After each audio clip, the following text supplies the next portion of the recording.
Hello दोस्तों, Lucent समान ज्ञान अध्ययन का यह 7वां चैप्टर है। इससे पहले 7 चैप्टर हो चुका है। अगर आप वीडियो को नहीं देखे हैं तो उस वीडियो को देख लीजिएगा। यह 8वां चैप्टर है, शैव धर्म।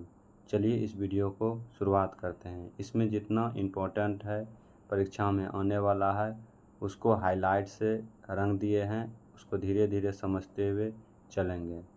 कह रहा है कि शैव भगवान शिव की पूजा करने वाले को शैव या शिव से संबंधित धर्म को शैव धर्म कहा जाता है। पूछेगा कि शैव और शिव से संबंधित धर्म को कौन सा धर्म कहा जाता है, तो शैव धर्म कहा जाता है। कारण कि शिवलिंग उपासना का प्रारंभ पुरातात्विक साक्ष्य हड़प्पा संस्कृति के अवशेष से मिलते हैं।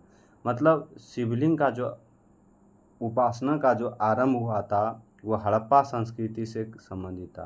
किस संस्कृति से संबंधित था? हड़प्पा संस्कृति से। ताकि ऋग्वेद में शिव के लिए रुद्र का प्रयोग होता था, उल्लेख मिलता है। मतलब ऋग्वेद में शिव भगवान का किस नाम से जाना जाता था? रुद्र के नाम से जाना जाता था।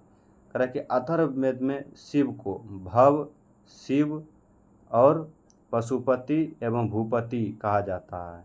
ये सब पूछता है कि अथर्ववेद में मतलब शिव भगवान को क्या कहा जाता था? तो भव कहा जाता था, शिव कहा जाता था, उसके बाद पशुपति और भूपति कहा जाता था। लिंग पूजा का पहला स्पष्ट वर्णन मत्स्य पुराण में मिलता है। पूछेगा कि लिंग पूजा का वर्णन सर्वप्रथम किस पुराण में मिलता है? तो मत्स्य पुराण में मिलता है। इसके आगे है महाभारत के अनुशासन पर्व से भी लिंग पूजा का वर्णन मिलता है। मतलब हम सबका जो है महाभारत, ठीक है, तो उसमें अनुशासन पर्व से भी क्या चीज़ का उल्लेख मिलता है? तो लिंग पूजा का उल्लेख मिलता है। अब है संप्रदाय और संस्थापक। आजीवक संप्रदाय के संस्थापक मैथिलीपुत्र घोषल थे। घोष या अक्रियावादी के संस्थापक पूरण कश्यप थे। इसके बाद यादृच्छावाद के संस्थापक आचार्य अजीत थे। भौतिकवाद के संस्थापक पाकुड़ कच्चायन या भौतिक दर्शन थे। अनिश्चितवादी के से संजय विठल पुत्र थे। कारण कि रुद्र की पत्नी के रूप में पार्वती का नाम तैत्तिरीय आरण्यक में मिलती है। मतलब तैत्तिरीय आरण्यक में रुद्र की पत्नी का नाम क्या मिलता था? पार्वती नाम मिलता था। शिव की पत्नी की सौम्य रूप पद्म, पार्वती, उमा एवं गौरी एवं भैरवी था। अब कह रहा है कि वामन पुराण में शैव संप्रदाय की संख्या 4 बताई गई है। पहला है पशुपत, कपालिक, कालामुख और लिंगायत था। मतलब 52 पुराण में जो था इसमें 4 बताया गया था। शैव जो धर्म थे वो 4 संप्रदाय में बटा था। पशुपत थे, कपालिक थे, कालामुख थे और लिंगायत थे। अब आगे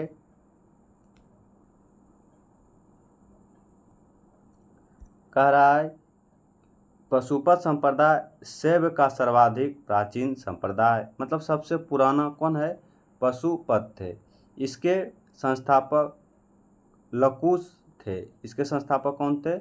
लकुश थे, जिन्होंने भगवान शिव के 18 अवतारों में से एक माना जाता है।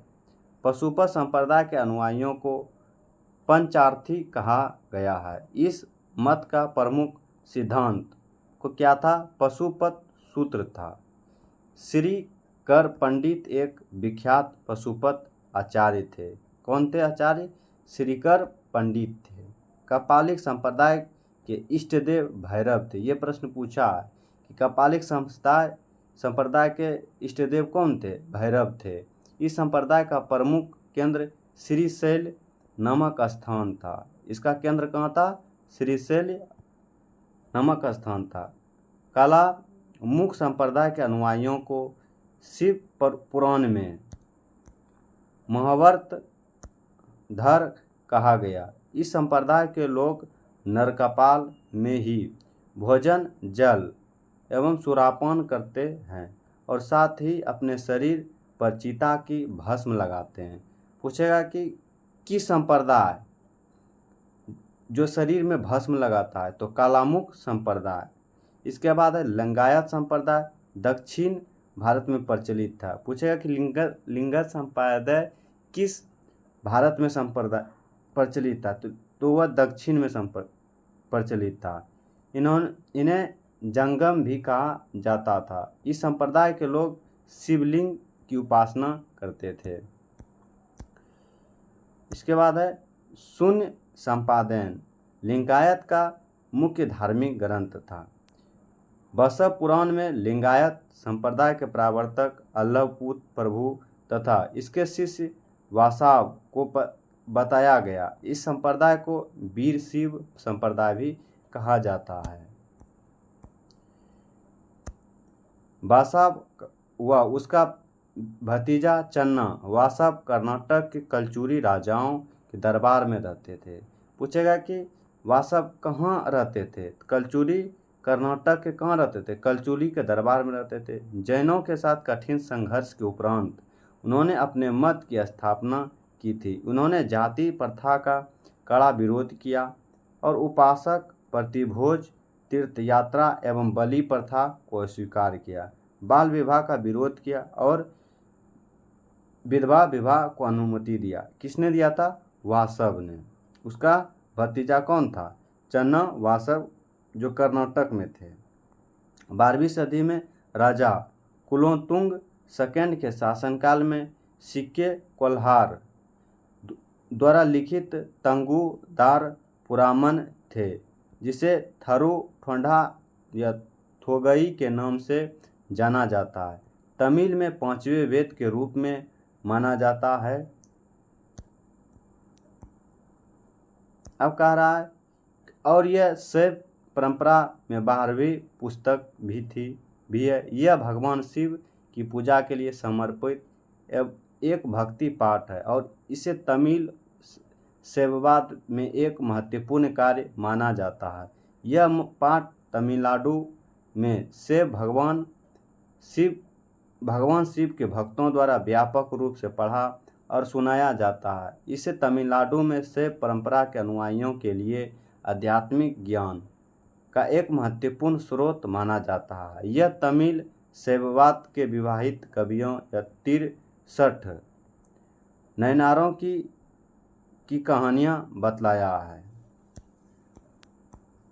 अब है 10वीं शताब्दी में मत्स्येंद्र ने नौ संप्रदाय की स्थापना की। इस संप्रदाय के व्यापक प्रचार प्रसार बाबा गोरखनाथ के समय से हुआ। गोरखनाथ ने वर्ण व्यवस्था तथा ब्राह्मणों के विशेष अधिकारों की आलोचना की। इसके द्वारा प्रतिपादित सिद्धांत को तंत्र कहा जाता है। इसकी सदस्यता बिना जाति भेद सबके लिए खुली थी। दक्षिण भारत में शैव धर्म चालुक्य, राष्ट्रकूट, पल्लव एवं चोलों के समय लोकप्रिय रहा।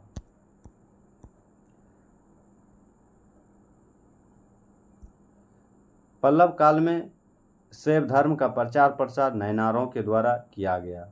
यह प्रश्न पूछता है कि पल्लव काल में शैव धर्म का प्रचार प्रसार किसने किया था? तो नयनारों ने किया था। नयनार संतों की संख्या 63 बताई गई, जिसमें अप्पार, तिरुज्ञान, संबंदर एवं सुरेंद्र मूर्ति इत्यादि के नाम से उल्लेखनीय है। पशुपतिनाथ मंदिर नेपाल की राजधानी काठमांडू से 3 किलोमीटर उत्तर पश्चिम में बागमती नदी के किनारे देवपटन गांव में स्थित एक शिव मंदिर है।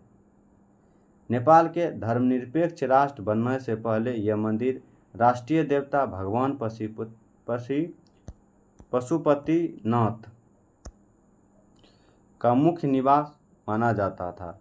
इस मंदिर परिसर को सन 1789 में यूनेस्को विश्व संस्कृति विरासत स्थल के रूप में सूचित किया गया। यह प्रश्न पूछा है कि नेपाल में जो मंदिर थे उसको कब विश्व विरासत सूची में लिया गया है?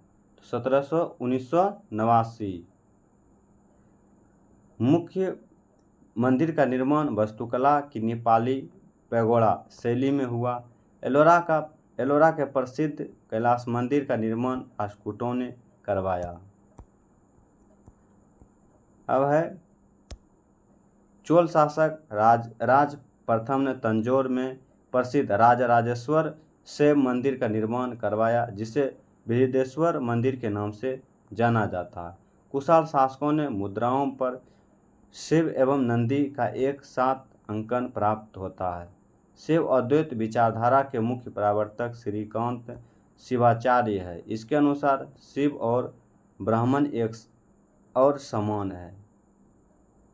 अगर वीडियो अच्छा लगे तो वीडियो को लाइक, सब्सक्राइब और शेयर करें। Thank you.